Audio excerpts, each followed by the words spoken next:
NEET 2026 का full strategy या बोलेंगे तो नीट का रोड मैप।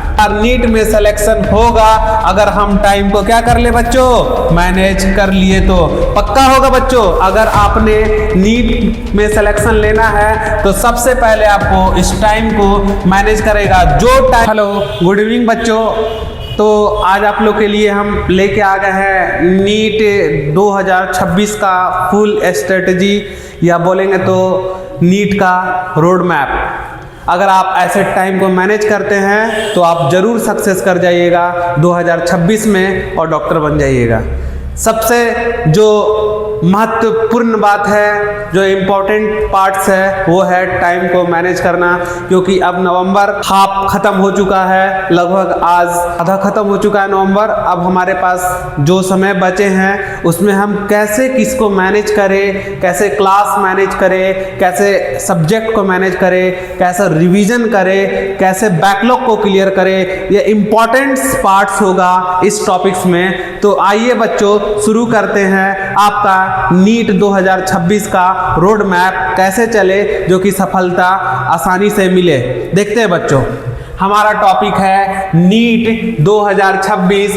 अभी तो आपका रेगुलर स्टडी और रिवीजन का प्रॉपर समय है। बच्चे आप जिस भी इंस्टीट्यूट में पढ़ रहे होंगे वहां आपका पूरे रफ्तार के साथ सिलेबस आगे बढ़ रहा होगा। उसमें आपको रिवीजन भी करना रहता है, उसमें आपको अच्छे तरीका से क्वेश्चंस को भी सॉल्व करना रहता है, बैकलॉग भी लगा हुआ रहता है उसको भी क्लियर करना रहता है, और माइंड में चीज़ों को अच्छे से पूरा तरीका से कंप्लीट बैठाना पड़ता है जिससे ताकि हमारा क्वेश्चन गलत ना हो। तो देखते हैं बच्चों कैसे हम मैनेज करें जो आपका सब्जेक्ट अच्छा हो। इस बार नीट में सिलेक्शन होगा अगर हम टाइम को क्या कर ले बच्चों, मैनेज कर लिए तो पक्का होगा बच्चों। अगर आपने नीट में सिलेक्शन लेना है तो सबसे पहले आपको इस टाइम को मैनेज करेगा जो टाइम मैनेज करेगा वो मेडिकल कॉलेज में दिखेगा 2026 में। बहुत कम समय और इस कम समय में देखते हैं कैसे हम सब्जेक्ट को कंप्लीट करते हैं। तो देखते हैं बच्चों आप लोग के लिए टोटल टाइम जो हम लोग को चाहिए एक डॉक्टर बनने के लिए जो मांग रहा, अगर आपने इतना फुलफिल किया तो आप सभी चीज़ों को मैनेज कर सकते हैं। तो ऑन एवरेज अगर टाइम को देखें तो 12 से 14 घंटा मिनिमम अभी के समय हमको रेगुलर स्टडी करना पड़ेगा, तब जाके हम अपने एम को अचीव करेंगे या गोल तक पहुँच पाएंगे। अगर हम इससे कम देते हैं तो बहुत सिलेक्शन मुश्किल हो जाएगा, क्योंकि बहुत सारे चैप्टर्स हैं, एलोबरेट सिलेबस है, हर चीज को मैनेज करना पड़ेगा हमको। तो देखते हैं बच्चों, ये रेगुलर क्लास अगर आप किसी भी कोचिंग में चल रहे होंगे तो मिनिमम 6 आवर तो चल ही रहा होगा मान के चलिए। और यहाँ पे आपका अगर होमवर्क की बात करें, यहाँ पे फिर अगला आता है आपका क्लास थ्योरी रिवीजन आएगा, फिर एक रिवीजन आएगा, फिर और इसमें आ जाता है जो चैप्टर बैकलॉग रह गया है। ये भी तो है कि आपका चैप्टर बैकलॉग रह गया है, न्यू क्वेश्चन कैसे करें। तो इन सभी चीजों पे हम गौर करते हैं। सबसे पहले रेगुलर क्लास जो चल रहा है ये 5 से 6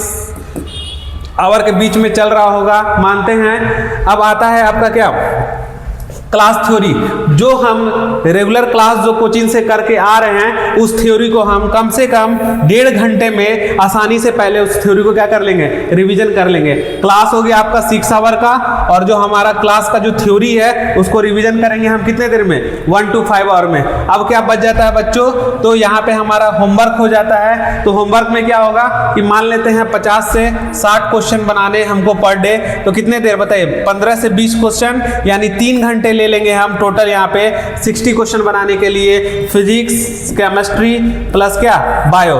तो टोटल अगर लिए तो यहाँ पे क्या हो गया, 15 से 20 क्वेश्चन हम 1 घंटे में बनाएंगे। तो टोटल ऑन एवरेज 50 से 60 क्वेश्चन 3 घंटे में कंप्लीट हो जाएंगे। तो 3 घंटे ये हो गया, 6 घंटे इधर हो गया, 6 3 प्लस 1.5 यानी टोटल कितने, 6 3 9 10.5 घंटे के आसपास आपका यहाँ पे रूटीन हो चुका है कंप्लीट। अब हमारे पास अभी 12 से 14 घंटे समय है, इसको देखते हैं। अब हमारे पास आ रहा सबसे जो बड़ा बात है वो रिवीजन करेंगे कैसे। तो रिवीजन भी हमको करना है। तो रिवीजन के लिए हम जो समय निकालेंगे वो कम से कम मिनिमम 1 to 5 आवर निकालेंगे। तो अब हमारे पास टोटल जोड़ के आ जाता है 6 3 कितना 9 + 1.53 12 घंटे अभी कंप्लीट हो चुके हैं। अब हमारे पास बच रहा जो चैप्टर बैकलॉग रह गया उसको और न्यू क्वेश्चन को कितने देर में करेंगे, तो 1 से 2 आवर में बैकलॉग चैप्टर को हम कर लेंगे। तो टोटल यहाँ पे आ जाएगा आपका 2, तो टोटल जोड़े तो 6 3 9 3 12 2 14 घंटा आपका टोटल 14 आवर्स के रूटीन में ये आप सारे चीज को कंप्लीट कर लेते हैं। देखते हैं सबसे पहले रेगुलर क्लास जो कोचिंग में चल रहा है उसको कंप्लीट करेंगे, फिर जो कोचिंग का होमवर्क होगा उसको 3 घंटे में कंप्लीट, फिर क्लास थ्योरी रिवीजन इसको जल्दी जल्दी करके 1.5 घंटे में खत्म करेंगे, फिर रिवीजन का जो हमारा है पैटर्न जो चल रहा था पीछे भी उसको भी कितना 1.5 घंटे में कर लेंगे। ये क्लास थ्योरी रिवीजन है और ये रिवीजन जो पिछले हम लोग कर चुके हैं उसको रिवीजन करने का समय है। और ये जो हमारा है ये जो चैप्टर है बैकलॉग रह गया है, जो चैप्टर हमारा बैकलॉग रह गया न्यू क्वेश्चन के लिए हम कितना देर निकाल लेंगे, तो 1 to 2 आवर निकाल लेंगे नीट न्यू क्वेश्चन बनाने के लिए। और एक पैटर्न यहाँ पे बच्चों को समझ में आता है कि रिवीजन कैसे करें हम थ्योरी और सवाल को। तो थ्योरी और सवाल को हम रिवीजन करने के लिए हम एक चीज आपको बताने जा रहे हैं। मान लीजिए कि हमने कुछ सब्जेक्ट पढ़ाया, जो भी सब्जेक्ट पढ़ाया हमने सब्जेक्ट को पढ़ाया, तो थ्योरी जो होगा उसका बाबू वो कितना होगा, मान लेते हैं कि एक चैप्टर को हमने 10 आवर्स में पढ़ाया, ठीक है, तो थ्योरी आवर कितना देर हो गया 10 आवर हो गया। इसको रिवाइज कर रिवीजन करने का तरीका बता रहे हैं आपको, तो रिवीजन करेंगे क्या, रिवीजन थ्योरी कितना देर में बताओ 1 to 1.5 आवर, मतलब 10 घंटे के थ्योरी को हम 1 से 1.5 घंटे में हम क्या कर लेंगे रिवीजन कर लेंगे। आपका जितना बड़ा चैप्टर होगा उसका 10 to 15% आप उसके थ्योरी को रिवीजन करने में दे देंगे। तो अगर आपका चैप्टर 10 घंटे का है तो उसका अगर हम 10 से 15% देते हैं उस टाइम, तो टोटल रिवीजन जो टाइम होगा हमारा वो 1 to 1.5 आवर होगा। ये था हमारा रिवीजन का स्ट्रेटेजी। अब आता है कि सवाल को कैसे करें, तो सवाल जो हमारा है वो कैसे होगा 25% सवाल हमको करना है, टोटल 25%। इन है कि अगर हम सवाल करने गए हैं तो पूरा पता चला कि फिजिक्स में हमने 100 क्वेश्चन किया है, केमिस्ट्री में हमने 150 क्वेश्चन किया है और बायो में हमने 300 क्वेश्चन किया है, तो हम सारे क्वेश्चन को बना रहे हैं। नहीं बच्चों ऐसा नहीं करेंगे, सवाल का 25% सवाल करेंगे। आपके पास मॉड्यूल्स जो होगा, जो भी आपके पास सीट होगा, जो आपके पास सीट होगा उस सीट को आप देखिएगा कि टॉपिक वाइज क्वेश्चन टूटे रहते हैं। टॉपिक वाइज जो क्वेश्चन रहते हैं उस टॉपिक वाइज में क्या करेंगे बच्चों, कुछ ऐसे क्वेश्चन को सेलेक्ट करना है जिससे पूरे सिलेबस को क्या हो जाए कवर कर ले, पूरे सिलेबस को कवर कर लेगा, यानी 25% क्वेश्चन में आपको कवर करा लेना है। यानी अगर 100 क्वेश्चन है आपके पास बाबू तो 25 ऐसे क्वेश्चन को निकालेंगे जो कि जिससे हमारा पूरा सिलेबस कंप्लीट हो जाए। तो 25% सवाल करेंगे मात्र, उसमें भी क्वेश्चन को सॉल्व नहीं करना है बस। तो क्या होगा हमारे पास, तो सबसे पहले जो हमारा आ जाएगा केमिस्ट्री में इनऑर्गेनिक जो आता है वो आसानी से आप कर सकते हैं, ऑर्गेनिक आ जाएगा वो भी हो जाएगा, बायो हो जाएगा ये भी। अब बच रहा फिजिकल और फिजिक्स, तो हमारे पास फिजिकल है और हमारे पास फिजिक्स है। तो फिजिकल और फिजिक्स के सवाल को हम क्या करेंगे कि देखेंगे कि ये हमसे हो रहा कि नहीं हो रहा। हम पहले पैटर्न को जानेंगे, ना तो ये टेस्ट है ना ही आप कहीं पे बैठ के एग्जाम दे रहे हैं, ये आप क्या कर रहे हैं रिवीजन कर रहे हैं। तो हम बस देखेंगे कि ये हमसे क्वेश्चन होता है कि नहीं होता है। इस तरह से करते हुए हम आगे की ओर बढ़ेंगे तो हमारा कवर हो जाएगा।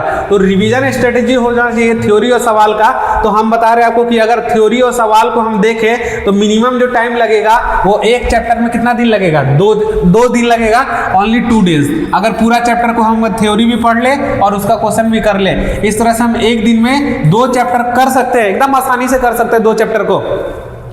इसमें हमारा क्वेश्चंस भी आ जाएगा और थ्योरी भी आ जाएगा। ये जो आपका 25% जो सवाल है इसको आपको चुनने में थोड़ा मेहनत लगेगा, लेकिन आपने अगर ऐसा कर लिया तो आप किसी भी चीज को बहुत फास्ट में रिवीजन कर सकते हैं। और यहाँ जो हमें 2 दिन लगेंगे एक चैप्टर को कंप्लीट करने में, कुछ चैप्टर छोटे भी होंगे, तो वीक में लगभग आप कितने चैप्टर कर लेंगे आप सोच ले। तो 3 चैप्टर तो आसानी से खत्म हो सकता है, क्योंकि कुछ चैप्टर लॉन्ग होते हैं, कुछ चैप्टर शॉर्ट होते हैं। तो ये चीज को आप अपनाइए बच्चों, आप बहुत अच्छा कर सकते हैं इस बार नीट में करने के लिए। हम फिर से थोड़ा दिखा दे रहे हैं, ये जो आपका स्ट्रेटेजी जो था ये था रेगुलर क्लास वाला था, होमवर्क था, क्लास थ्योरी रिविजन था और हम रिविजन कर रहे थे। रिविजन का हम जो प्रॉपर समय रखे थे अभी जो हम पीछे दिखाए थे, और जो चैप्टर बैकलॉग रह गया उन न्यू क्वेश्चन करने के लिए हम 1 से 2 घंटा निकालेंगे। अगर आप इस पैटर्न पे चलते हैं, अगर आप रेगुलर स्टडी कर रहे हैं 13 से 12 से 14 घंटा तो आपका आसानी से नीट हो सकता है। हम जो अगला रोड मैप जो आप लोग के लिए लाएंगे, फिर से एक अच्छे चीज़ को बताएंगे, आप उस तरह से करेंगे तो आप जरूर सक्सेस होंगे। थैंक यू बच्चों, आते हैं फिर से लेके आप लोग के लिए एक न्यू स्ट्रेटेजी, अगले क्लास में मिलते हैं। Thank you.